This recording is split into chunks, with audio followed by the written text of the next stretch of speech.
All right, so let's talk about the next generation of our modeling software called Visual MODFLOW Flex.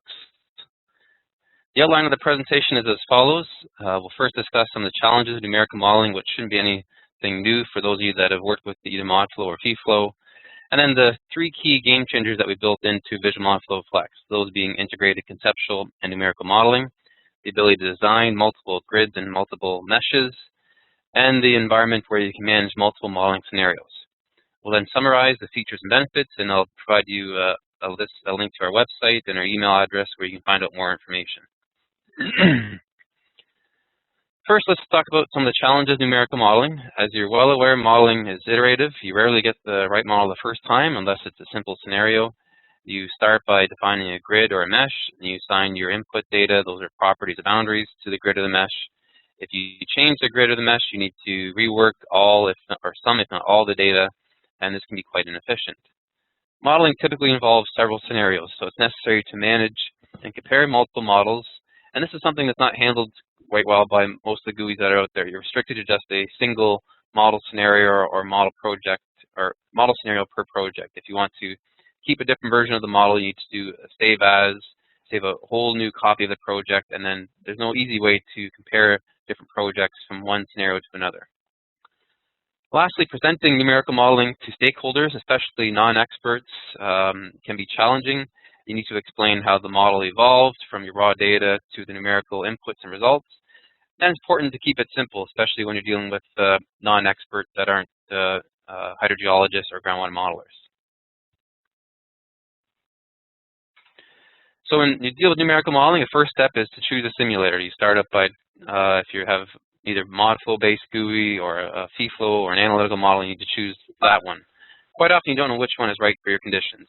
And once you start defining all the data and working with the model, it's not something you can change midstream. You can't easily change from a MODFLOW-based model if it's not working to a FeeFlow without a significant amount of rework. Next step is you define the grid or the mesh. So you define the right, quite often you don't know what is the right grid size, the type. Should you work with uniform grid spacing or variably spaced grids? In the cross-section view, you can define layers that are deformed or uniform. Working with vertical layers and the properties can be quite challenging, especially when you're dealing with discontinuities. The grid, once you've defined, is difficult to change. So if you've done a number of levels of refinement, you can't easily roll back and recourse on the grid or change the vertical layering. Quite often, you have to abandon that and design a brand new grid. Likewise, you can't easily change from one grid type to another. So you can't change deformed numerical layering as shown in the top right here to uniform layering approach, again, without doing a lot of, or significant amount of rework. Just a moment, please. I have to mute a new microphone that connected. There we go. So the next step after you define the grid is you assign the properties, and these are assigned directly to the grid or the mesh. In this scenario, they're difficult to change once they've been assigned to specific grid cells or properties, and they're also impacted as you make changes to the grid or the mesh, whether you do coarsening or refining, or you change the vertical layering. Quite often leads your properties to be null and void. Then you need to decide how much complexity you should use for representing properties, if you should use simple zones or full 2D distributed values. And lastly, if you've ever had to work with the type of geological models that are shown on the screen, you know that can be quite challenging to assigning the property values in those different pinch-out regions so that you have a stable and representative model. Boundary conditions follow the same approach. They're assigned directly to grid cells, and they're difficult to change once they've been assigned to specific cells or elements. And they're also impacted as you make changes to the grid or the mesh. And quite often, if you make vertical layering changes, your boundary heads or stages can no longer be valid and follow the MODFLOW required rules. You need to decide how much complexity you should use to represent, for example, a surface water network. This could be a simple river or stream package, or it could be a external model such as Mike 11 or HECRAS. And lastly, boundary conditions cannot be easily moved. So if you don't have it in the right location the first time, there's no easy way to move, for example, a set of general head cells from one location to another. Quite often, you just delete what was there and reassign it to the new location. So having said that, we looked at these different challenges, and we used this as the guiding principles for coming up with 3 key game changers in Visual MODFLOW Flex, which we are confident are going to allow you to build more reliable and credible models with minimal effort. The first thing is integrating conceptual and numerical modeling into a single package. And what we'll do is I'll go through each of these key game changers and then show a live demonstration, and then we'll come back to the presentation. Next, we have the ability to design and simulate multiple grids. These could be finite difference grids or finite element meshes or unstructured grids. And lastly, there's an interface where you can manage multiple modeling scenarios. First, we'll talk about the conceptual modeling. So within Visual MODFLOW Flex, the conceptual model consists of the geological structure, the properties, and the boundary conditions. These are defined using your raw GIS data and can be interpreted in 2D, 3D, and cross-sectional views. The conceptual model is completely grid and simulator independent, which means you can convert it to either MODFLOW-based model or a fee-flow-based model. And we also have an interface where you can generate multiple grids or meshes from a single conceptual model. As you're well aware, modelers need to understand the groundwater system before running the simulation. Currently, many modelers use a number of third-party tools for doing what they would consider to be conceptual modeling. This could be GIS software, CAD, Surfer, 3D geological modeling software such as EBS. Each one can be costly and requires its own learning curve, if not a specialized person within your company to take care of those things. And they really only provide a limited piece of the conceptual modeling. Sometimes it may just be the grid generation or the grid and properties generation. And finally, these tools aren't really well integrated with the numerical modeling package. So you may find yourself going back and forth between one of those tools and seeing the corresponding effects in the numerical model. As you're aware, models evolve as your objectives change, so it's necessary to update your conceptualization as more data are collected or as you gain a more improved understanding of the subsurface. So within VMod Flex, we have an integrated solution that offers conceptual numerical modeling, which facilitates updates to the numerical model as you gain a better understanding or collect more data. It allows for different grid types and simulators to be chosen for representing your conceptual model. And in general, allows for a more effective and coherent presentation to your stakeholders. So you can easily compare field or GIS data with the model inputs and results, for example, to show how your model layering structure evolved from your raw data. And in general, allows for a more improved understanding of the flow system. And the theme that you'll see here that will come up throughout the presentation is we want to allow you to reduce the amount of uncertainty in your model and improve the overall credibility. Let's take a look at how the conceptual model workflow is integrated into VMod Flex and going from the raw data to the numerical model. What we have on the screen here is a sample project that I've already designed. This is one of the demo projects that's included with the pre-release installation. What we have here are a number of data types that have been imported, and I'll show you the different data types we can support. So you can import cross-sections from our software HydrogeoAnalyst, 3D gridded data sets, map images, XYZ points, polygons or polylines from shapefiles or AutoCAD. Surfaces could come from Surfer grids, an Esri ASCII grid, or a DEM file. Time schedules could represent pumping rates over time, or transient recharge, or river stage data. You can import that from a text file or a spreadsheet. And lastly, you can import wells, which could include observation wells, pumping wells, and boreholes with geological contact points. After importing the data, they'll appear in the tree in the top left here. So each one has its own icon with different surfaces. So these are all surface-related data types. I have a polygon that represents my model location. And then I have XYZ points that represent the different contacts. They can be shown in the 3D viewer as shown on the screen here. So I have these lines that represent my boreholes. The top points would represent the ground surface. And then I have a number of XYZ points that represent the contacts for tops and bottoms of layers.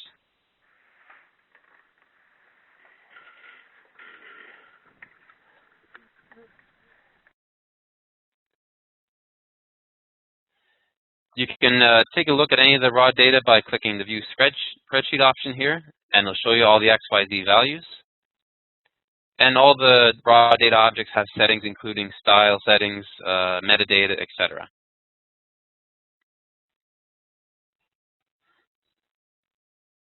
From each of those points, then you can interpolate and create surfaces. So you can select a point data object, choose Create Surface, and you can interpolate those values using inverse distance, kriging, or natural neighbor. In addition, if you have surfaces already defined in Surfer or from ArcGIS, you can import those directly as surface data types. So now what we have are a number of surfaces that can be generated, and I'll turn those on to show you what they look like. And you can correlate those to your raw data, so your contact points, for example.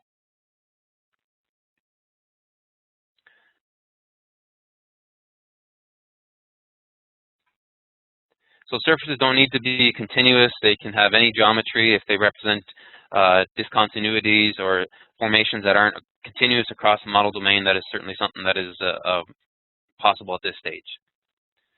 So now we have surfaces that represent the geological tops and bottoms. If I create a 2D window, here are some of the other data types I've imported. These lines represent a river, for example. This polygon would be my model boundary. And then I have a few lines that I've imported or digitized that represent the constant heads I want to specify. So in order to design the conceptual model, you need a boundary polygon and one or more surfaces that represents the geological contacts. So what we do then is create a new conceptual model, and I have an example already generated here. Let me just collapse that.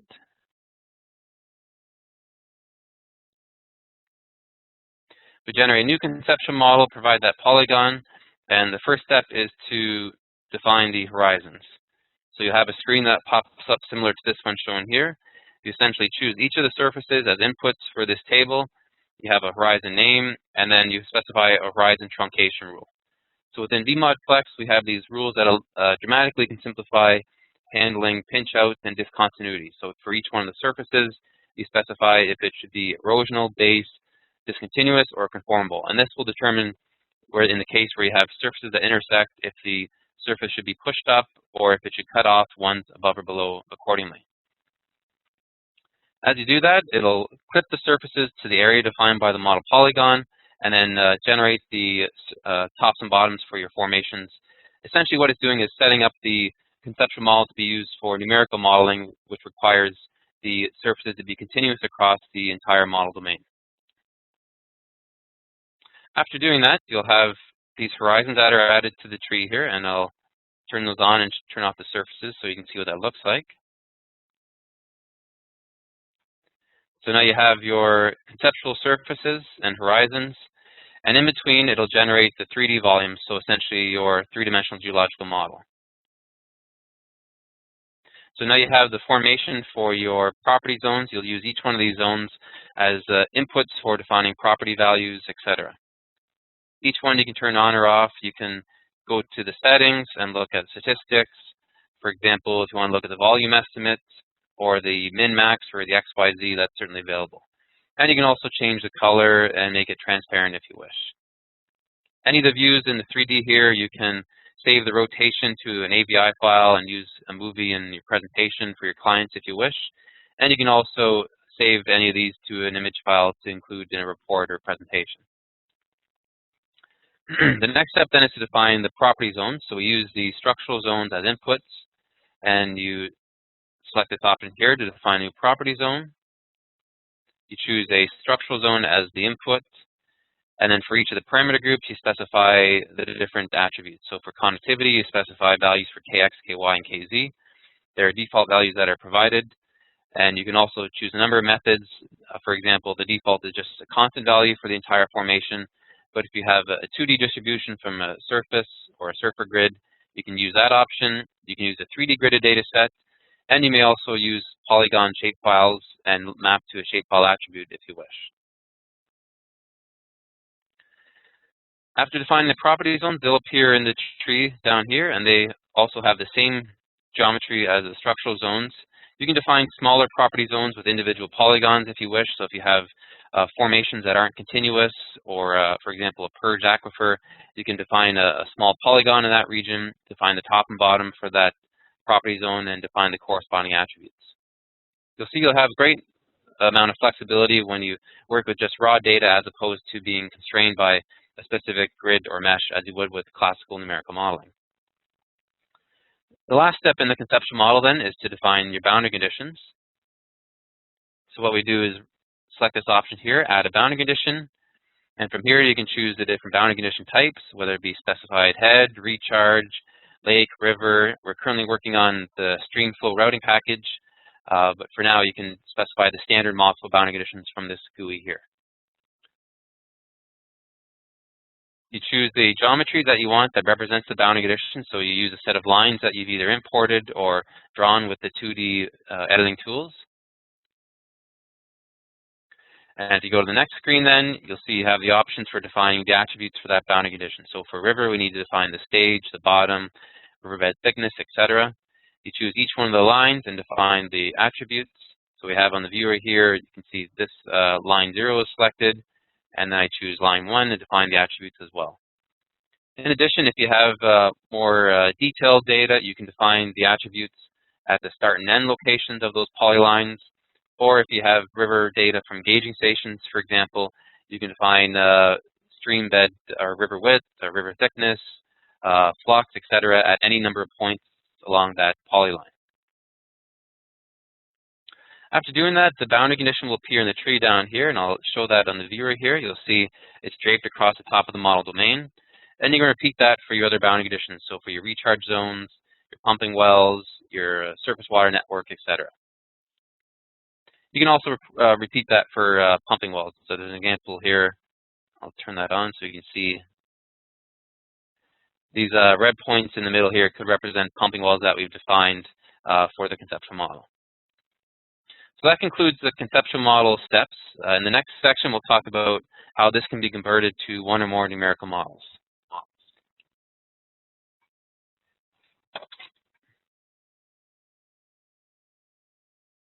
Again, if anyone has any questions throughout the presentation, just use the raise hand feature or use the chat option in WebEx.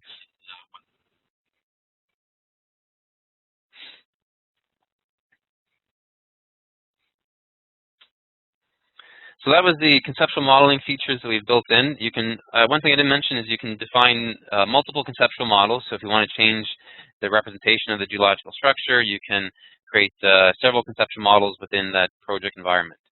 In the next section, we'll talk about designing and simulating multiple grids and how the numerical modeling is nicely integrated with the conceptual modeling. So first, why is it important to design and simulate multiple grids?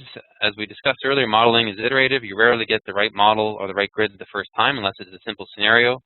One grid size does not fit all, so often the grid that you've chosen may yield an unstable solution. It could be too fine, causing the runtime to be too long. It may not be fine enough, or you don't have groundwater flow accurately represented in the area of interest. And typically, modelers need to experiment with different grid sizes and types to find the best solution. And traditionally, that's done by starting out with a grid, doing some refinement, coarsening, etc. But quite often, after you've done so many levels of granularity, of refining, coarsening, you could find yourself doing a lot of rework to the model. So often, it's much more easier if you have the ability just to do a new grid and save that to the previous version. And again, our goals here allow you to reduce the amount of uncertainty and then allow you to improve the credibility and build better models. We saw these examples earlier. If you've ever had to work with these type of geological models, you know how challenging it can be to finding out which grid you would use for these scenarios. You have complex geology, layers that are discontinuous. You may have the water table that's fluctuating over multiple formations, which is causing numerical instabilities and non-convergence and just general user frustration. So within VMOD-Flex, we've added a number of advanced numerical gridding routines which allow you to create the best grid type for your project. A couple of examples of the grids are shown on the right side, where you have numerical layers that are deformed, that follow the geological structure, and then non-conforming grids. These could be uniform or semi-uniform layers. So the deformed grids are the most commonly used since they're the simplest to create. However, as you may have encountered in your own models, these can be unstable when there are pinch outs or there are steep gradients between the vertical conductivity, hydraulic conductivity. Non-conforming grids are often ideal if you're doing transport or density-dependent simulations, since these require you to have fine vertical discretization. And quite often they can be quite useful if you have complex geological bodies with steep gradients. They can also be much more numerically stable, but they require more layers and much more grid cells to be generated. Having a conceptual model approach in VMOD-Flex significantly facilitates creating and populating multiple grids, especially for the regions where you have pinch outs. In addition to the vertical grid options, we've added support for MODFLOW LGR, or local grid refinement. And with MODFLOW LGR, it gives you the freedom to define a grid, a child grid around just the area of interest without the grid cells extending all the way to the model domain. This could be useful if you want to refine only around a specific area of interest, such as a well field, or in the future, a contaminant transport model. In addition, MODFLOW LGR allows you to do vertical refinement in a specific child grid as well. So if you want a certain formation to be refined by more vertical layers than the ones above or below, that is certainly available. Let's take a look at how that looks when we're handling with the boundary conditions. If you have your conceptual model, which consists of a surface water network designed in VMODFLEX, this could consist of rivers, lakes, streams, pumping well locations, etc.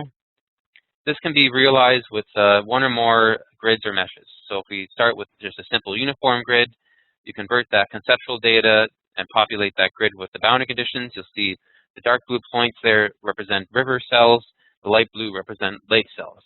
You can then run that model, look at the results, and do calibration. You can then return to the conceptual model, generate a new grid. It could be a scenario where you have local grid refinement. In this case, the grid is refined locally around an area of interest.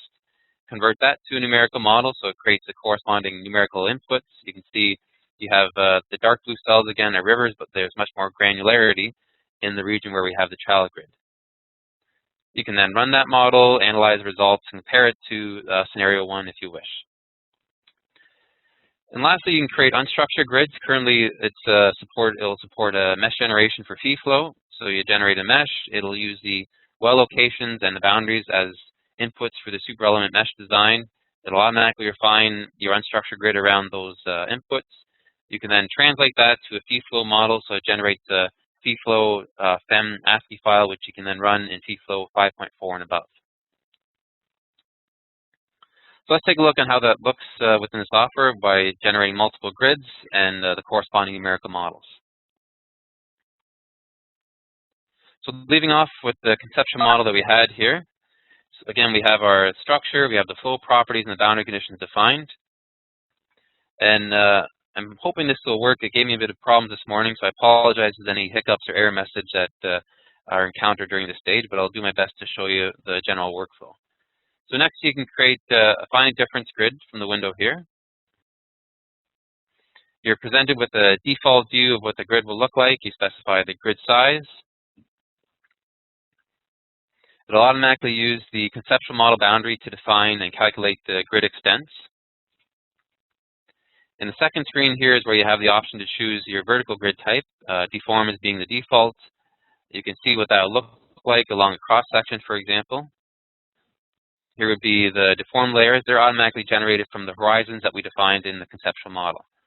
In addition, you can also refine any of the vertical layers here by specific factors. So if you want to have the topmost layer refined by 2 or 3, just enter a value here and apply that, and it'll generate those new layers for you. When we click Finish, the grid's generated and added to the tree down the bottom left here, and you can see what that grid looks like. That can be added to a 3D viewer or a 2D viewer if you wish.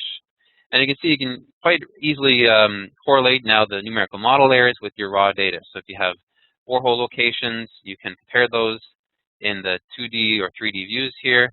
You can see where there are any problems, do QA/QC analysis, etc. Next, if you wish, you can create another grid. So let's go back and create a grid for local grid refinement. I'll just start with a rather coarse grid size. Turn that one on and turn this one, turn that one off and turn this one on. Now I'm going to define a child grid, which will be used as input for MODFLOW LGR. So I select this option here.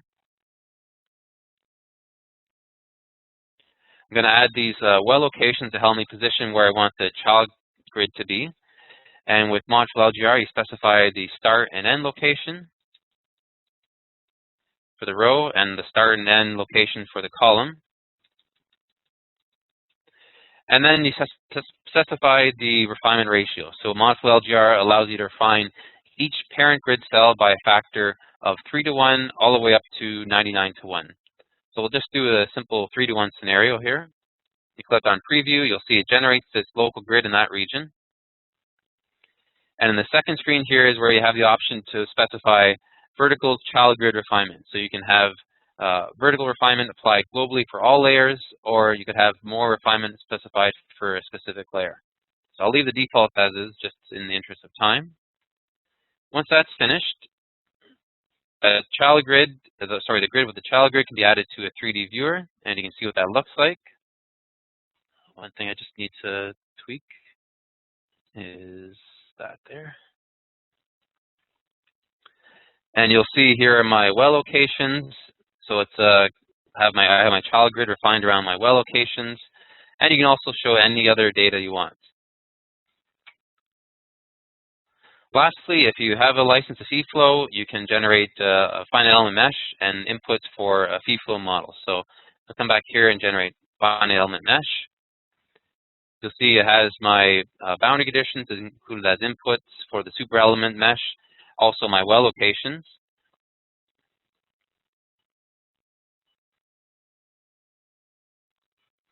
In this screen, you specify how many elements or triangles you want, so we'll just use the default.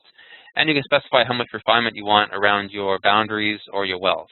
So this allows you to adjust the spacing, and this option here allows you to refine along line add-ins. So I'm going to adjust the number of refinement factor, and here's where you can control how much gradation you want from the background grid to the actual line or point add-ins.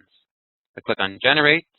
You'll see the mesh is generated here. It's generated nicely around those well locations, and also along my river boundary condition. In the next step, you'll see you have your 3D layering that you specify. It's similar to what we've shown you for the grid generation. You have deformed layers where you specify the minimum layer thickness, the layer refinement. Again, you can refine any of those layers by a factor of what you wish. Or you can have semi-uniform layers. So in this case, the top and bottom most layers are generated from the horizons, and in between you have a number of uniformly thick layers that are generated. Here you specify how many layers you want. You could have 5, 10, 50, for example, and then you finish the grid creation. So I'll go back to the deformed grid type, finish that. Now you see the finite element mesh is added to the tree down here, and you can show that in 3D alongside your geological model. So it's really unlimited on how many grids or meshes you want to create. You can go back to any of the grids if you want to refine it, for example. You can specify to do traditional refinement by specifying the refinement factor around rows or columns, and it'll do a variably spaced grid for you. Or you can edit and adjust any of the numerical layers. Next step then is to convert these these conceptual models with the grids into numerical models. So we'll start with this simple one first. We run the conceptual to numerical conversion. It'll take the conceptual data and the corresponding grid cell locations and populate that grid with the flow properties, the boundary conditions, well locations, etc. This will just take a moment.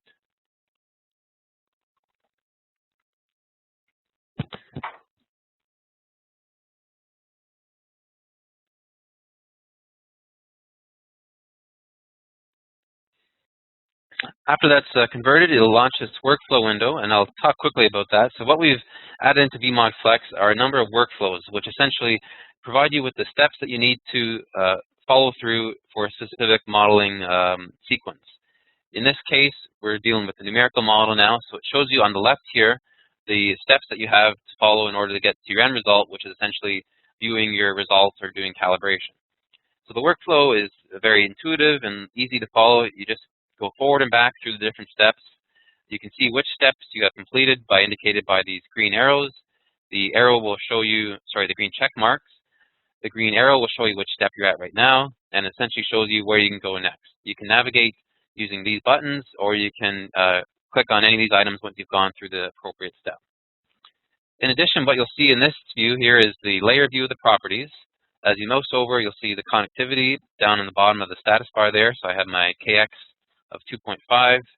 You can scroll through different layers. You'll see it's handled those pinch outs by assigning the regions in those different formations. You can click on the database button, and it'll show you the different property zones that were generated from the conceptual model. And in addition, we've added this Flex viewer for the software. So you can have multiple 2D or 3D cross-section plan views on the screen simultaneously. So I'll turn off, let's see, the windows are also dockable. So here I have at the top is a cross section. I can span through the cross section to see what my layering looks like.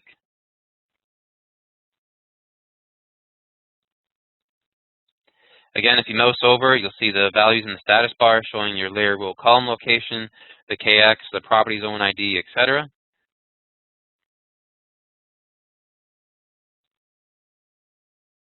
And you can also see the properties in a 3D view on the fly. So you can adjust the exaggeration. Let me try that again. Something seems to be wrong with that one. Apologize. Let me try that again. There we go.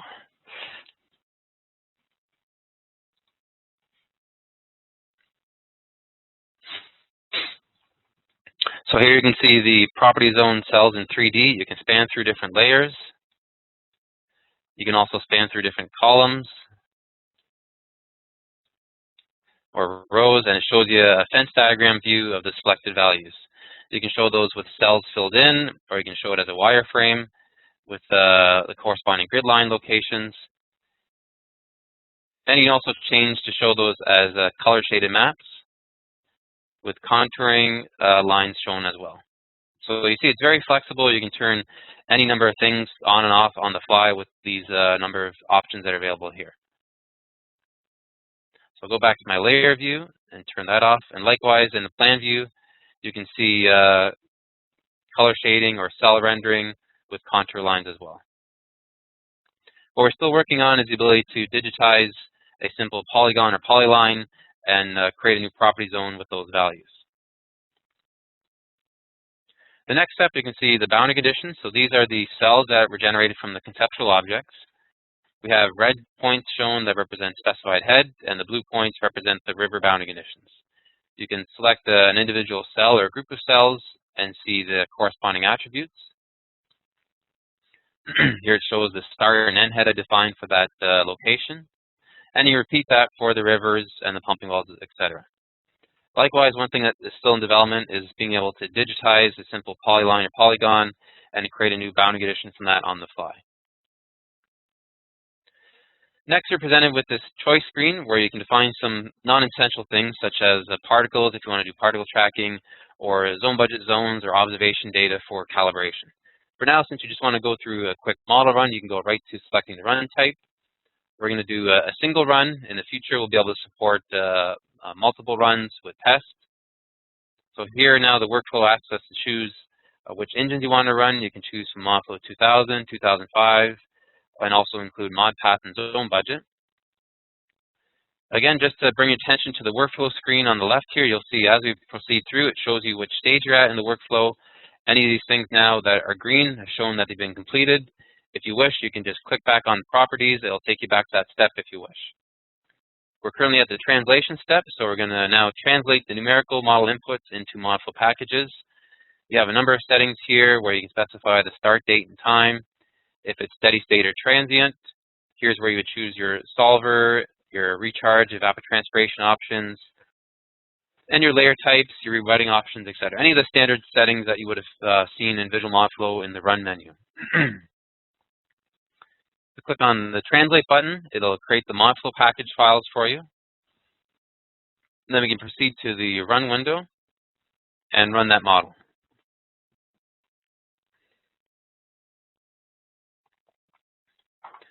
Once the run is finished, you'll see the outputs will appear in the heads down in the tree in the bottom left here. So I'm going to click on Next. I can choose from viewing charts or maps. I'm going to look at the color shaded maps showing the heads. So now I can see in plan view I have my heads that are digitized or drawn for the center of each cell. Again, you can mouse over and see the heads at different cell locations and see the head value in the status bar. You can span through different layers and see what the heads look like. You can turn off the grid lines and show color shading instead with contour lines. If you have a transient model, you can easily access the output times from the time controller here, go forward and back in time, etc. In addition, we use the same flex viewer here, so if you want, you can see the heads along specific rows or columns.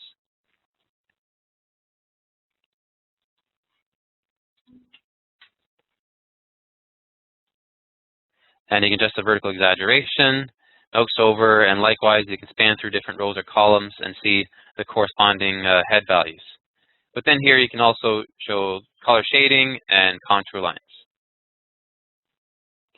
Sometimes a bit finicky. There we go. And lastly, you can view the heads as color maps in a 3D view. So let's turn the other views off.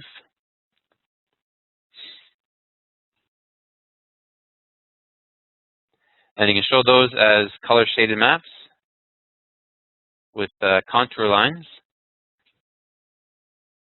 There we go. And you can see the heads along any specific layer, column, or row.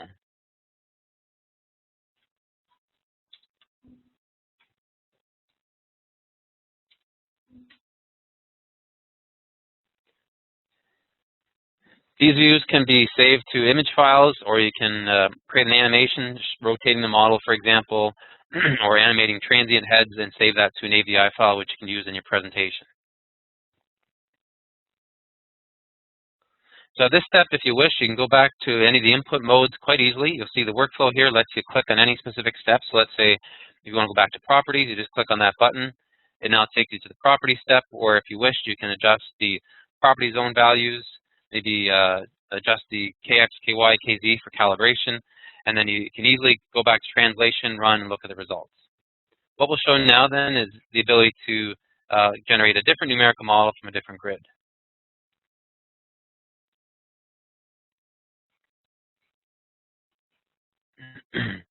So let's go back to the grid that we created that had local grid refinement. We can now convert that to a numerical model. So we'll run the same conceptual to numerical conversion.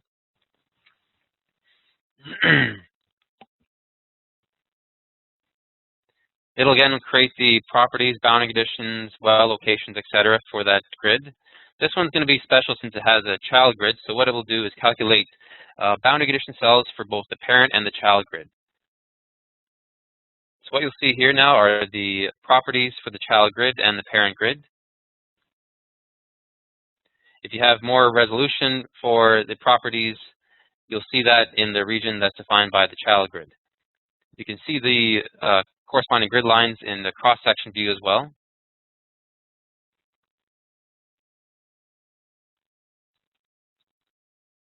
So now you'll see along a specific row or column, you can see here's the region where you have the child grid, and you'll see it has much more detail than the corresponding parent grid.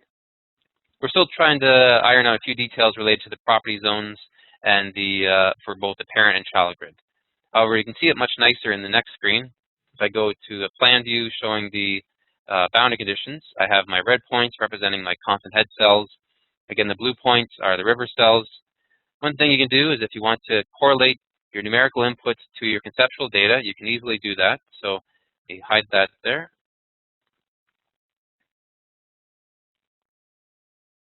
So recall in the conceptual model, we defined these boundary conditions here.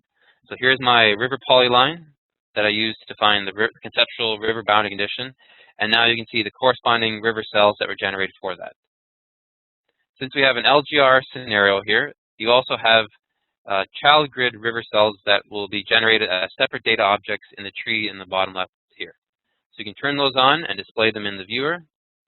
And let's just zoom in a bit to show you what that looks like. And now what you'll see is you have these river cells that are generated for the parent grid and much more granularity in the region where you have the child grid. Well locations also have the same thing. So I have my pumping wells for the parent and the child grid. Here are some wells that exist within child grid region. You can see what those look like by scanning through different layers in the model domain as well. A nice feature we've added as well is you can see in a plan view just the wells that are screened in a specific layer at a single time. So you don't see all the layers or all the wells that exist in all layers. Next, you proceed to the similar workflow we showed you before, where you can define particles, zone budget zones, etc. And then you can proceed to translating and run. This is something that's still in development. Unfortunately, I can't show you running LGR at this point, but hopefully within the next 2 to 4 weeks we can provide another webinar that'll show this feature. And lastly, if you're working with unstructured grids, recall we generated this mesh here. Since we can't run feeflow models within VMODFLEX, you have to translate that and run it outside VMODFLEX. So you would take the, let me find my boundary condition, conceptual model, there it is. So you translate that to a finite element model.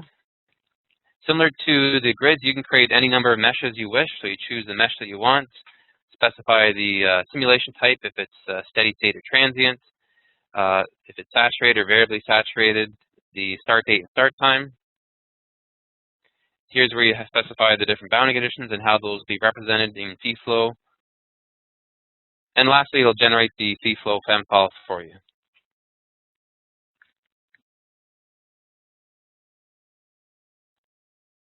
Once you do that, you can go to browse to your hard drive, open that feeflow ASCII FEM file in feeflow, and look at the corresponding numerical model.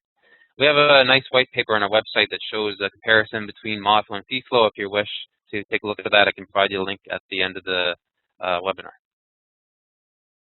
So that's the multi-grid interface in a nutshell. When you're running multiple grids, you can compare the heads from one run to another. You simply choose this option here, heads, and select compare, and you can just choose another heads file from another model run, and it'll calculate the head difference between the model you selected with the other one and plot those as in a form of color shading and contour lines.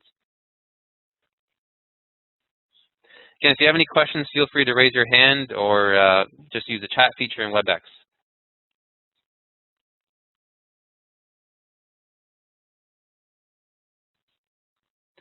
So let's go back to our presentation. There's a few more slides and then we'll wrap up.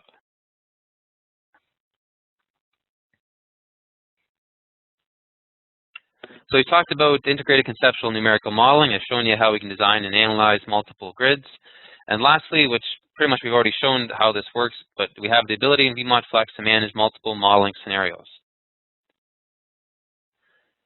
So as we discussed earlier, and as you're well aware, most modeling projects involve several scenarios. I've seen some of our clients' projects where they've saved 10, 20, or 30 different versions of a Visual MODFLOW project over the course of the project.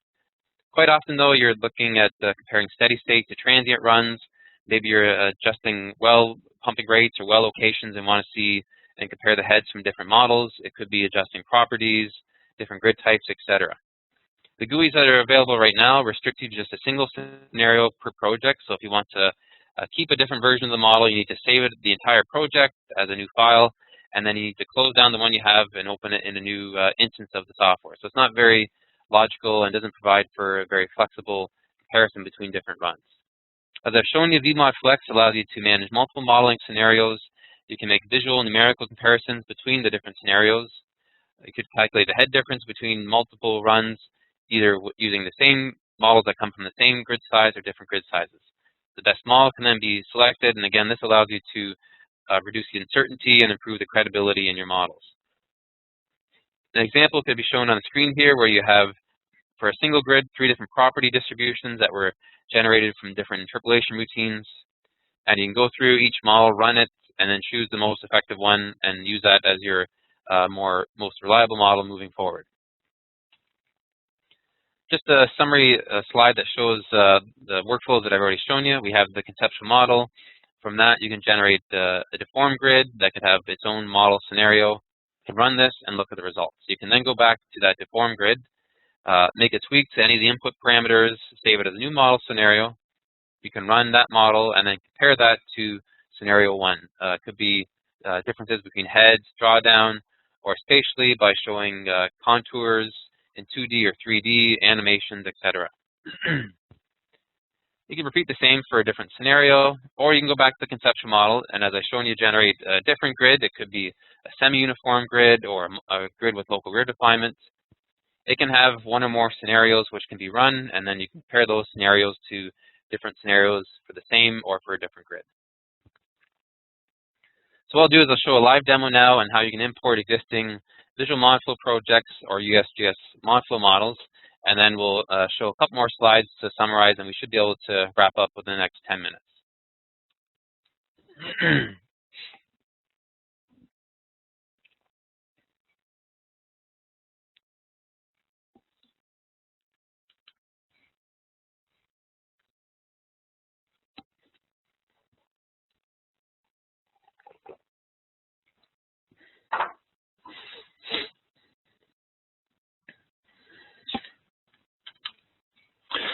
So we'll go through a quick example of how to import a numerical model. So we'll create a new project.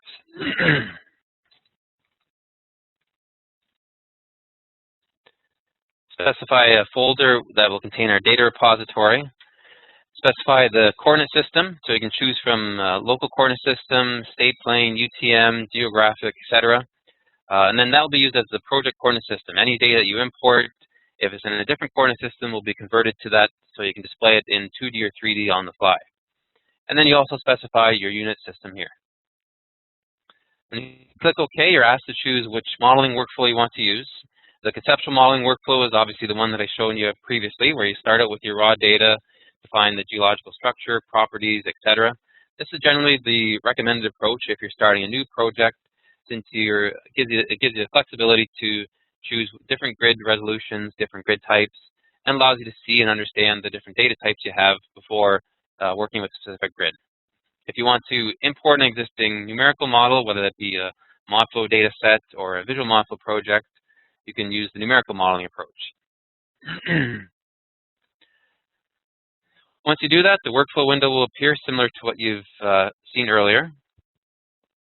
Here you would choose from either importing a model, or if you still wish to design an empty grid similar to classic Visual MODFLOW modeling, where you start out with a grid, you can do that as well, and then populate that grid with flow properties, boundary additions, etc. That's something that's still in development, so hopefully I can show you that in a future webinar. But for now, we'll just demonstrate how to import a Visual MODFLOW project.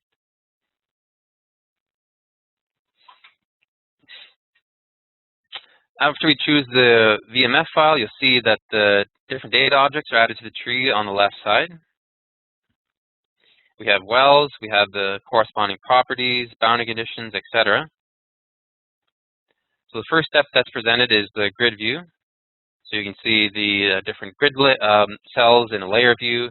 Again, we have the ability to choose and see that along rows or columns or 3D.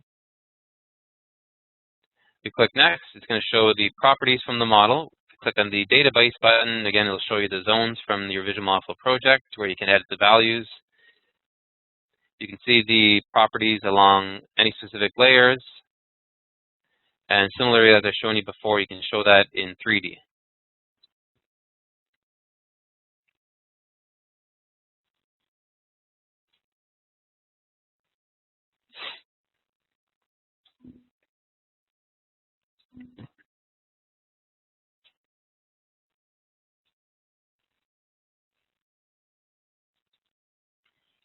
And you can also view a cross-section along a specific row or column. You can see the different zones. Again, note the status bar at the bottom will show you the zone ID, the KX value, etc. From here, you can show color shading instead of cell rendering if you wish, and it'll update all the displays for you, and you can turn on contour lines as well.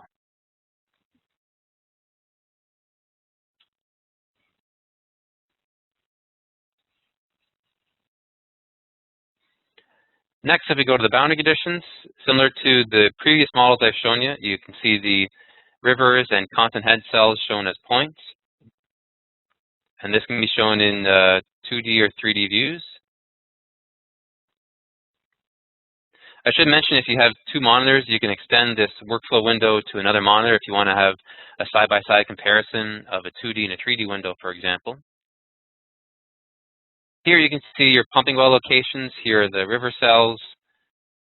You can span through different layers. If you wish, you can edit a specific boundary condition. For example, for constant heads, you can edit a single cell and look at the attributes, or you can edit also a group of boundary conditions as well. So we'll go through to the run type. We'll run this model.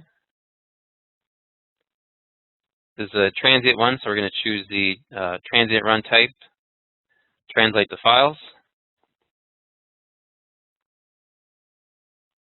and we'll proceed to the Run Engines window and start the run.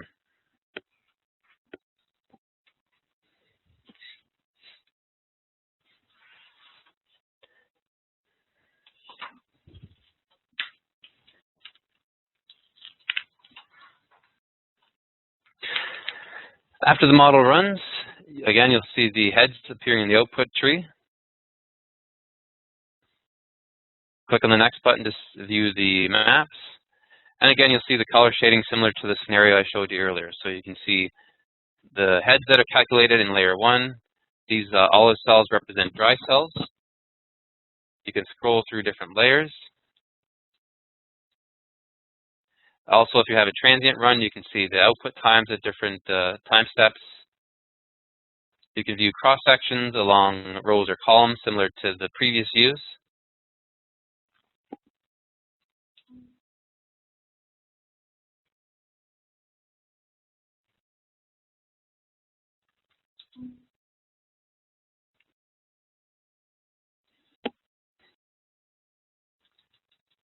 And you can quickly navigate through different rows or columns. And lastly, if you wish, you can view those in a 3D view.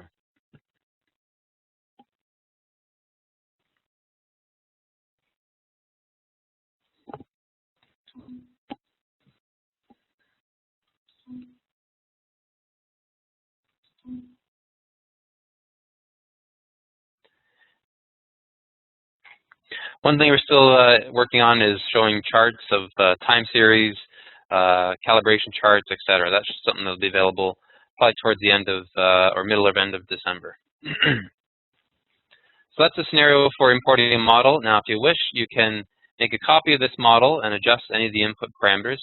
So from the tree here, you go to the model run. You can select this option, make copy. And we'll make a copy of all the corresponding numerical inputs, so the boundaries, the property cells, etc. And then you can launch a workflow that will allow you to edit any of the properties, define new zones, etc. That has its own ability where you can run that model and make comparisons to other models. That's something that's still in development as well, and I'm hoping to show that for our next webinar.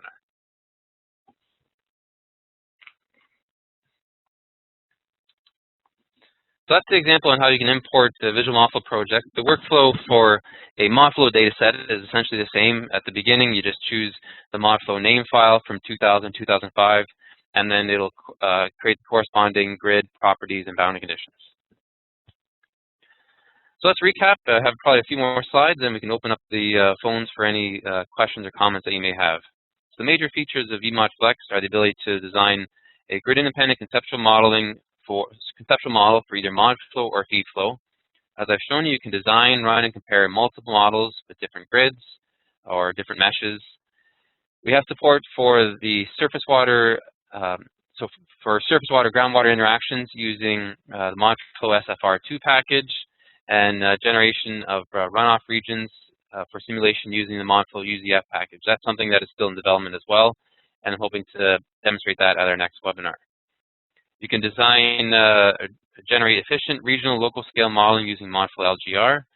We have support for the 64-bit versions of the MODFLOW engines, the MODFLOW 2000, 2005, and LGR. As I've shown you, there's multiple 2D, cross-section, and 3D views to facilitate viewing your conceptual data, your raw data, and your numerical inputs and results. And lastly, the simulation can be faster using the new PCG and SAMG parallel solvers. To recap the benefits, the integrated conceptual numerical modeling gives you the flexibility to choose the right simulator and the right grid for your project needs, allows for efficient updates to the model midstream, and can dramatically facilitate designing and updating of multiple models with minimal effort. You can design and simulate multiple grids. Each can have flexible vertical and horizontal grid types, and by doing so with the conceptual to numerical model conversion, you can handle a complex geology in minutes as opposed to hours if you're working on a specific grid level. And lastly, bringing these previous 2 points together is the ability to manage multiple model scenarios. So as I mentioned, quite often the one model you design isn't enough, so you need to compare different scenarios, and make comparison between different runs, and this can significantly help you streamline your uncertainty analysis. And again, our goals with our software are hopefully to allow you to reduce the uncertainty in your model, improve the overall credibility. So I thank you for your time today. For more information, you can email our sales team, sws-sales@slb.com. And also, if you have any questions or comments, you can send them to our sales representatives, and they'll pass them on to me. And also, we have a website set up for you for our software. If you go to www.vmodflex.com, from that space, you can download the pre-release version I've shown you, and also get access to a number of white papers that talk about comparing MODFLOW to FeedFlow, different grid types, and a white paper also on MODFLOW LGR.